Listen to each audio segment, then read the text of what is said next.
I hope that you're not only hungry, but also hungry for knowledge. I will definitely build up on some previous talks of the previous speakers, 3 or more, maybe even 4. And I will start my story 13 years ago when I was working in a company called SREday Labs, and we were building a product which was for automating deployment to some legacy corporate middleware. So the product was called Deploy It, and it was working really well. And in fact, it was working too well so that we were overwhelmed with the number of things we had to do. We had to build plugins, different deployment steps, and at some point I became responsible for the architecture, and the next things on our roadmap were extending the product so that it also supports release orchestration and automation, and of course the cloud. And this is where we hit the wall. And the wall was, in a matter of fact, that we couldn't build more things. So we had to think really hard. And what we did, we changed our strategy. Instead of just adding things into the product ourselves, we started shifting towards a platform. And in practice, what it meant that we created a plugin architecture so that our users, our customers, in fact, also our partners and also new engineers could be extremely productive and implement things that they would need to solve their problems. So that engineers, the core engineers, could focus on actually improving the platform and adding new features like cloud, adding like conceptually new things that others can use as a platform. Currently, I run my consultancy practice, which is called Absolute Value. And I've been using this pattern pretty much in all projects. When we need to scale, I always remember this story from SREday Labs. And today I want to share with you my go-to framework, which allows you to think about building a platform and making sure that this platform succeeds. So, well, we are basically a bottleneck. As engineers that help other engineers, we are always a bottleneck. But what we do when we help other teams, we basically create a change, right? And very often it's a very good change. It's something that other engineers need and want. But how can we stop being a bottleneck? How can we scale ourselves up and out so that we can create more of that change, hopefully also cheaper? And what we do, we build tools, right? So if you can either help someone cross the river or you can build a bridge. You can either help someone carry water or you can build a pipe. You can either cure someone from a disease or you can invent a vaccine. So we create tools. But very often, and I'm pretty sure that you've also noticed that, our tools do not get adopted. And that's also something that the previous speaker highlighted very vividly.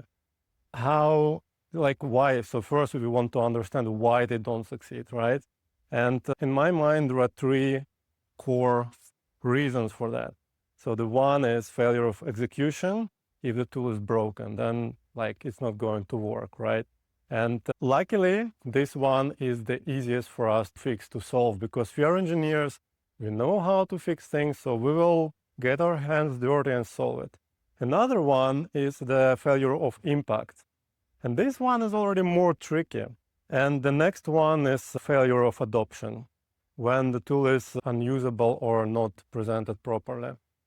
So the failures of impact and adoption are actually quite difficult to fix unless you build a good understanding of the problem and of the impact that you want to make. With this, let's move to what kind of tools we actually want to build. And this term, the platform, it gets thrown around a lot, right? So let's try to understand what the platform actually is. Okay, let's see. Let's look through it through the definition. The core thing about the platform that it enables it enables them to be autonomous and move with increased speed. And it is self-service. And this is like the core thing about scaling ourselves out, so that we do not need to participate in the interactions between our users and the platform, or at least not as much as normally. And the final thing which is highlighted in the definition is that it clearly responds to our needs. And this is also important. Now let's look at the matrix, right? Very often people start with either concierge service, how I call it. This is basically when you have a feature team or a streamline team, how it's sometimes called, and where the DevOps team or site reliability engineers come to them and basically give them first-class service. They solve all their problems. They sit with them.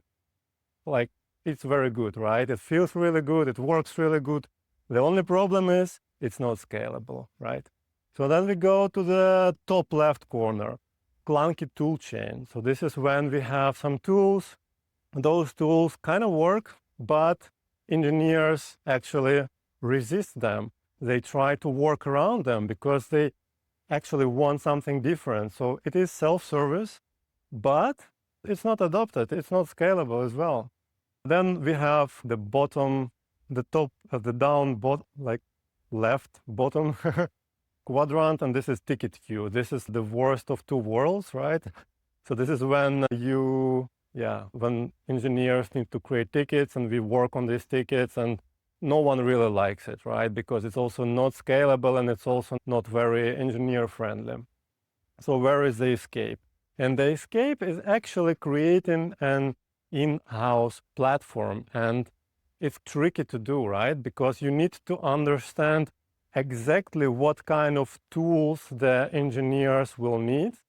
And you also need to make sure that it's getting traction within your company.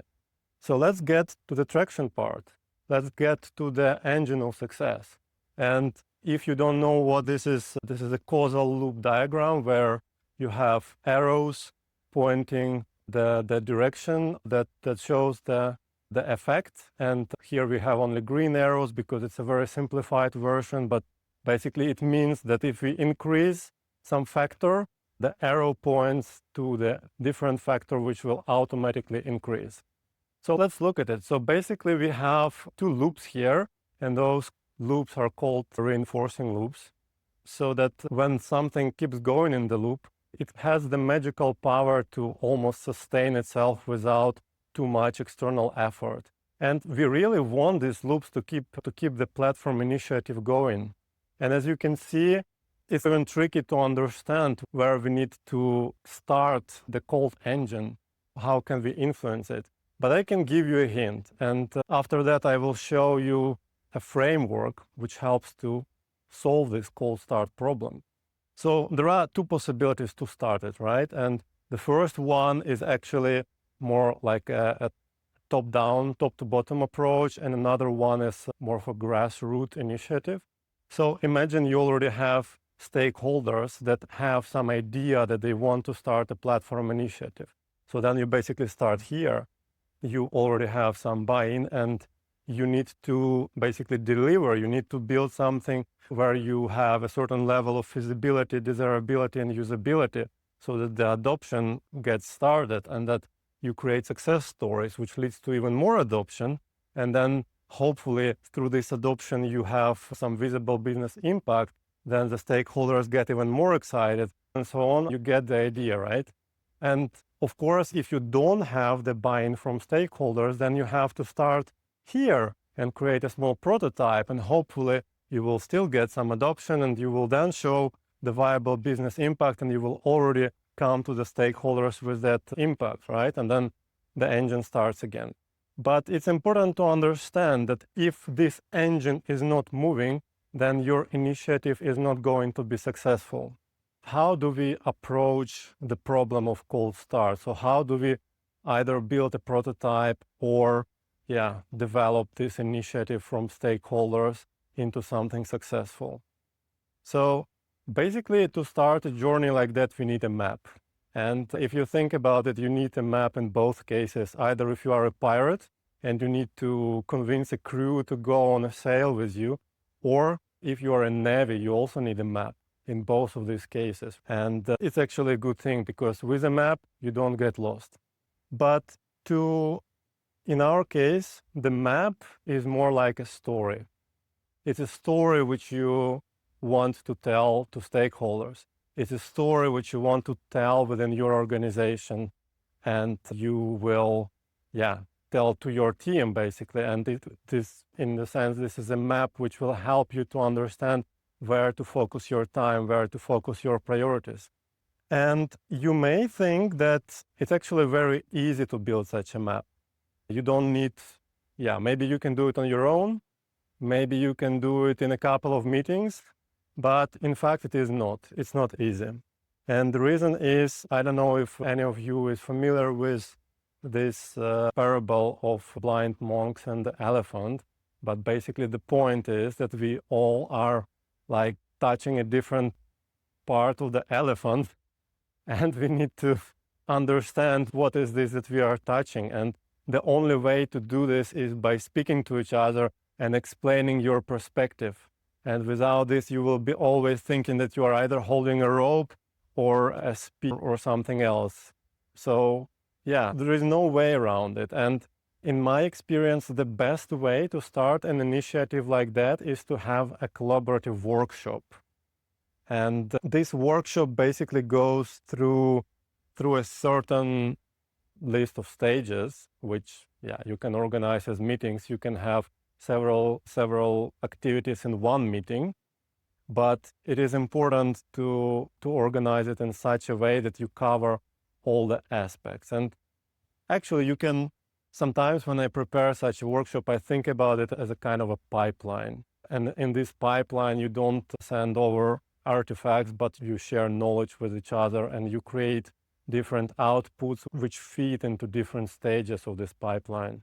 Okay, let's see here. So we have basically, 9 steps, right?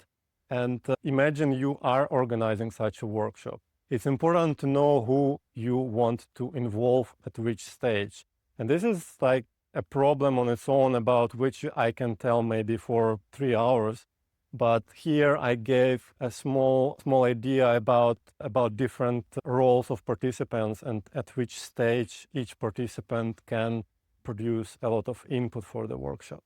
And also, if you look at it like this, so you have the top part and the bottom part.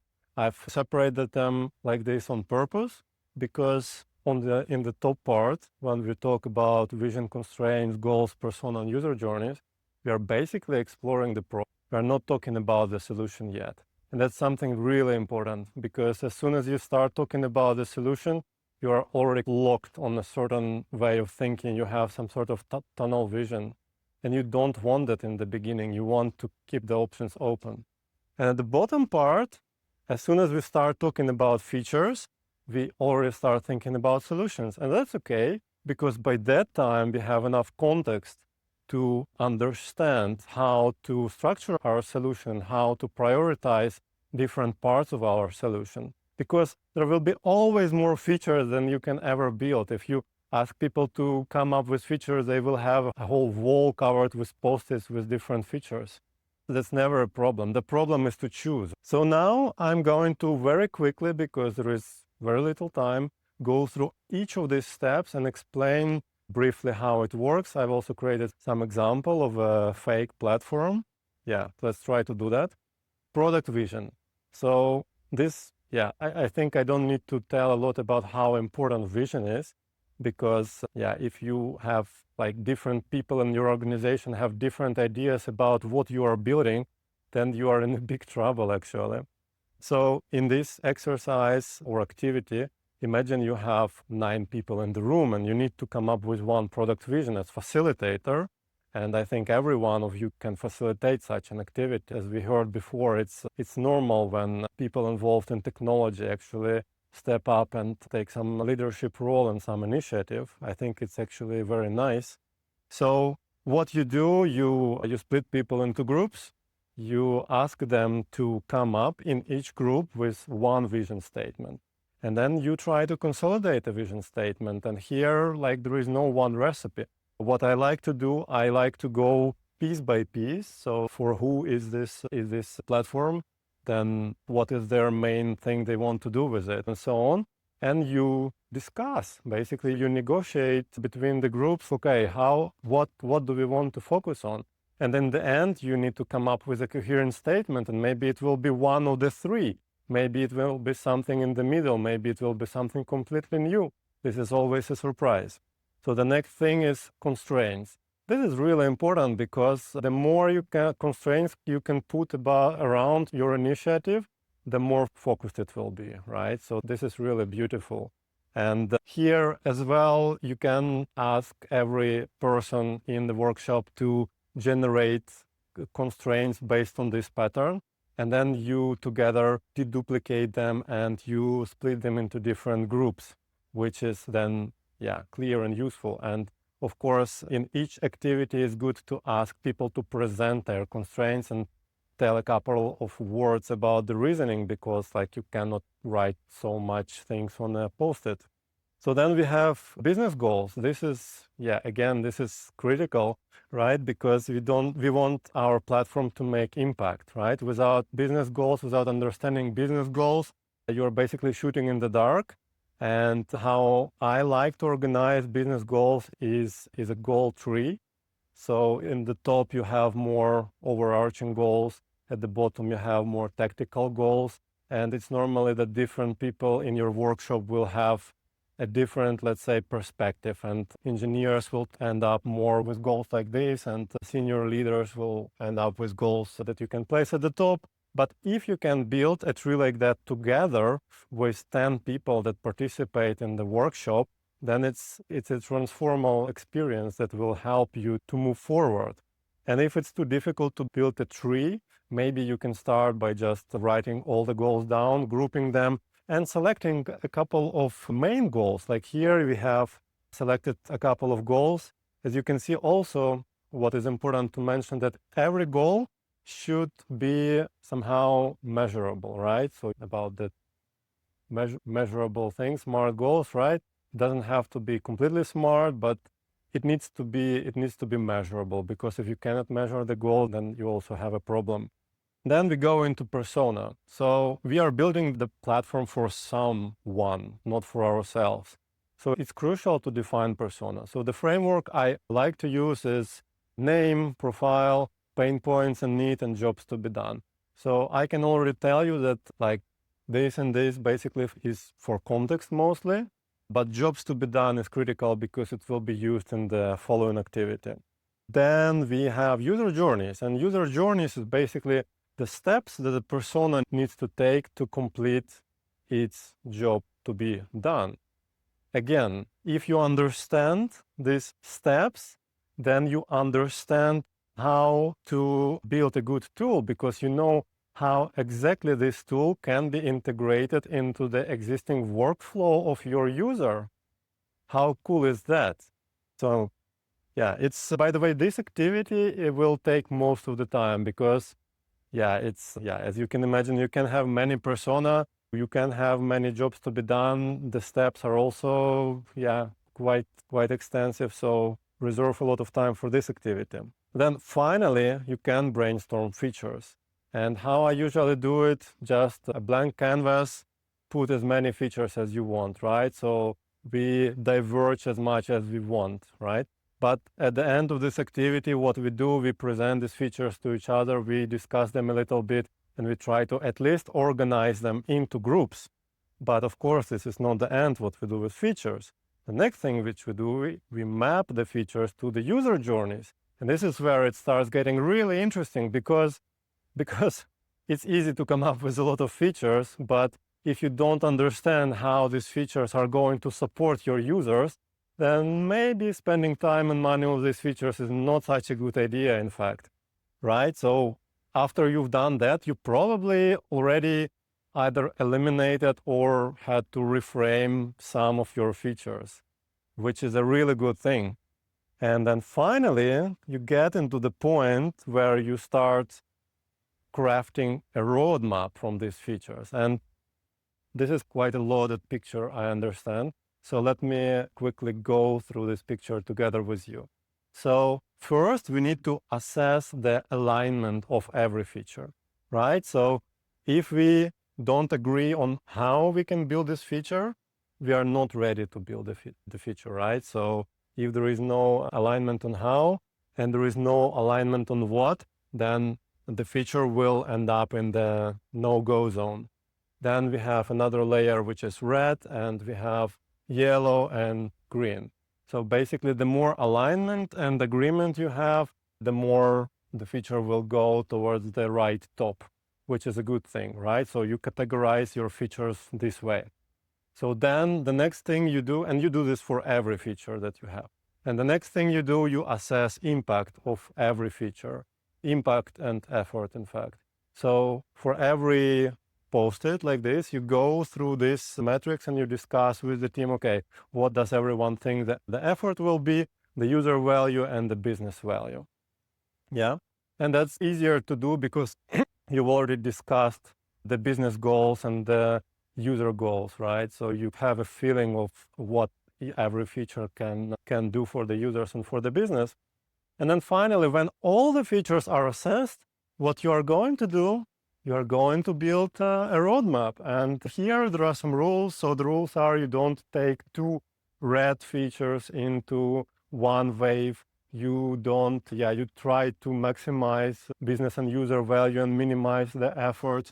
And again, to build a compelling story for stakeholders, you come up with the goal which you think this wave will improve, and with the measurement which will show that indeed you are creating some business value with this feature. So as you can imagine, if you have such a story, it's much easier to go to someone and ask for resources, right? It's much easier to start development.